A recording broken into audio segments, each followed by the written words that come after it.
औज़ुबिल्लाहिमिनश्शैतानिर्रजीम बिस्मिल्लाहिर्रहमानिर्रहीम अस्सलामु अलैकुम रहमतुल्लाहि व बरकातुहू। आज हम सूरह बकरा का तर्जुमा तफसीर और ख़ुलासा बयान करेंगे। जैसे कि कल भी हमने कुछ सूरतों का तर्जुमा तफसीर ख़ुलासा बयान करा था कि वो गुमराह लोग, मुनाफिकीन लोग जिन्होंने ख़रीद ली गुमराही हिदायत के बदले जो ये तिजारत इनको नफ़ा ना बख्शेगी और वो राह और हिदायत पाने वाले नहीं। उनकी मिसाल परवरदिगार ने ऐसी बताई कि आग जलाई और जब आग रोशन हो गई तो उसके आसपास के माहौल को रोशन कर दिया, तो ज़ाया कर दिया अल्लाह ताला ने उसकी रोशनी और छोड़ दिया उनको अंधेरे में, वो कुछ नहीं देख सकते।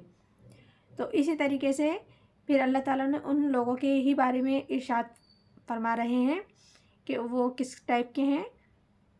सुम्मुन बुकमुन उम्युन फ़हुम ला यरजऊन, यानी कि वो ना देख सकते हैं, वो गूंगे हैं, बहरे हैं, सो लौटेंगे नहीं, वो लौट कर नहीं आने वाले। तो जिस तरह आग जलाने वालों की आँखें, कान, ज़बान अंधेरे में बेकार हो गई, इसी तरह गुमराही के अंधेरे में फंस कर उनकी हालत ये हो गई कि गोया वो बहरे हैं, गूंगे हैं, अंधे हैं। अब वो रुजू नहीं करेंगे क्योंकि अब वो हक से बहुत दूर हो गए हैं। उनके कान हक बात सुनने के काबिल नहीं रहे, उनकी ज़बान हक बात कहने के लायक नहीं रही और उनकी आँखें राहे हक देखने के काम की ना रही। इसलिए अब उनके हक की तरफ रुजू होने की कोई उम्मीद नहीं। ये कौन लोग थे? ये वो लोग हैं अबू जहल, अबू लहब, वलीद बिन मुगीरा, ये सब ज़िंदा हैं। ये जंग बदर के वाक़ये से पहले ये आयत नाजिल हुई थी, उस वक्त ये ज़िंदा थे। उसके बाद जंग के बाद ये जहन्नम वासिल हुए थे ये लोग।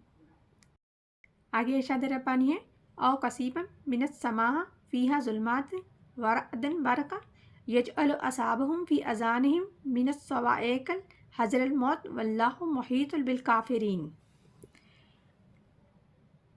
यानी कि उनकी मिसाल फिर अल्लाह ताला ने पेश की है। उनकी मिसाल ऐसी है जैसे ज़ोर की बारिश पड़ रही हो आसमान से, इसमें अंधेरे हैं, गरज है, बिजली भी है, और देते हैं अपनी उंगलियां अपने कानों में मारे कड़क के मौत के डर से, और अल्लाह हत्ताते में लिए हुए है काफिरों को। अब यहाँ दूसरी मिसाल देकर अल्लाह ताला समझा रहे हैं जो मुनाफिकों के बारे में थी।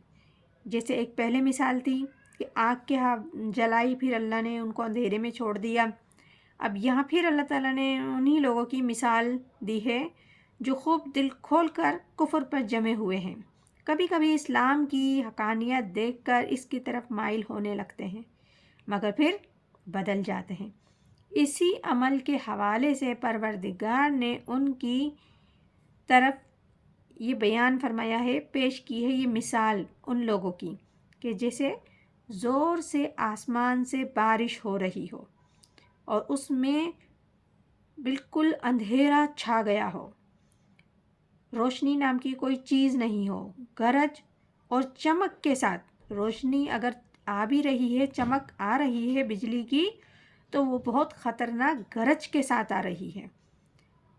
और जो लोग इस बारिश में चल रहे हैं वो ठोंस लेते हैं अपनी उंगलियां अपने कानों में कड़क के कि बिजली की जब कड़क आती है उसमें इतनी हिब्बत खौफनाक आवाज़ होती है, दिल हौल उठते हैं।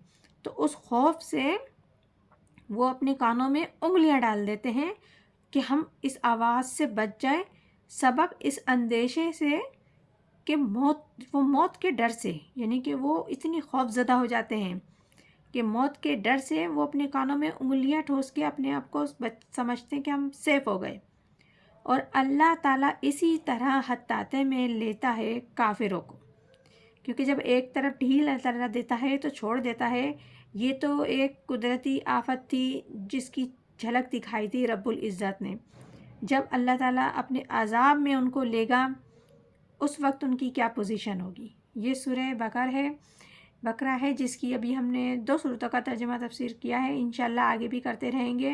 اللہ تعالیٰ ہم سب کو صحیح قرآن پاک پڑھنے، سمجھنے، عمل کرنے کی توفیق عطا فرمائے، آمین ثم آمین۔ جزاک اللہ۔